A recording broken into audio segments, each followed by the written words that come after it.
คือภาพบรรยากาศตะเวนใกล้ตกอยู่บริเวณบายซีมานาตานบ้านนาตานนะนี่คือภาพตะเวนกำลังสีตกได้นี่ก็คือเป็นสะพานย่างไปเบิ่งบายซีมานาตานละนี่สะพานไม้ได้นี่คือสะพานทางย่างมาได้นี่มาแต่พูดได้พี่น้องมาจากปู่ตาบ้านนาตานได้มันมีปู่ตาได้พุทธตะไก่พุทธละนี่จะมีทางคอนกรีตเข้ามาได้มองนี่ก็จะเป็นสะพานเพื่อจะปูพังก็ได้นี่ย่างไปตะหน้าก็จะมีใบเสมานาตานมีอยู่9 ใบได้นี่คือภาพตะเวนสวยงามได้ตะเวนกำลังสีตกได้อยู่บริเวณทุ่งไร่ทุ่งนาไทยบ้านนาตานตำบลนาตานแล้วนี่ตอนแรงมันนี่ผู้ข่าปานทองคำมาชมเลยภาพบรรยากาศตะเวนตอนแรงใกล้สีตกได้นี่คือภาพตอนแรงพี่น้องตะเวนสวยงามอยู่บริเวณทุ่งไร่ทุ่งนาไทยบ้านนาตานแล้วนี่เอาภาพบรรยากาศสวยงามมาให้เบิ่งมาให้ชมเข้าก็ออกได้ซ่องเลยพี่น้องซ่องสับลาบแล้วเข้ากับเจ้านี่เข้ากับเจ้าออกมาได้นี่เข้ากับซ่องสับลาบผักแทมพวงเข้านี่พวงเข้านาไทยบ้านนาตานตำบลนาตานละนี่ผู้ข้าปานคำมาชมภาพบรรยากาศตอนแรงตะเวนใกล้ชีตกได้มาให้เบิ่งมาให้ชมนี่คือภาพตะเวนสวยงามแล้วก็ต้นตาลได้ต้นตาลมี2 ต้นพี่น้องนี่เดี๋ยวไปก็จะเห็นต้นตาล2 ต้นเลย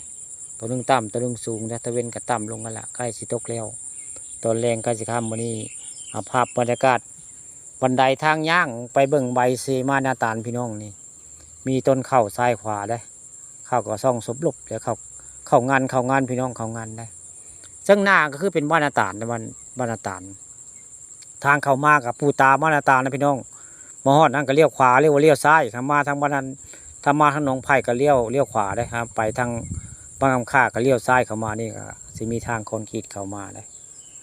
จากอันปูตามานี่กับประมาณลักกิโลเนาะลักกิโลกว่าประมาณนี้ละเรือ2 ลักกิโลประมาณนี้นี่อะเข้ามาแล้วก็จะมีสะพานไม้นี่นะพี่น้องนี่สะพานไม้นี่ย่างกันไปแล้วก็จะมีใบเสมาหินแล้วหินแก้สลักมีอยู่9 ใบทั้งหมด9 ใบนี่มีสะพานไม้คักก็ได้นี่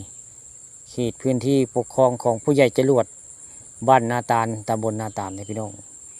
ค่ำวันนี้ผู้ข้าผ่านทางคำผสมเลยเอาภาพบรรยากาศ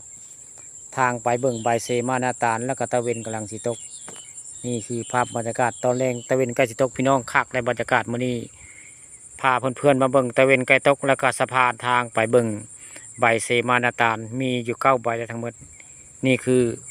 ทางไปเบิ่งใบเซมานาตานได้ทางนึงได้นี่แล้วก็ตะเวนกำลังสิตกพี่น้องยังอยู่คืบนึงยังไม่ตกนี่คือภาพบรรยากาศตะเวนสวยงามอยู่บริเวณบ้านนาตานตำบลนาตานในคักบรรยากาศตะเวนงามมีต้นตาล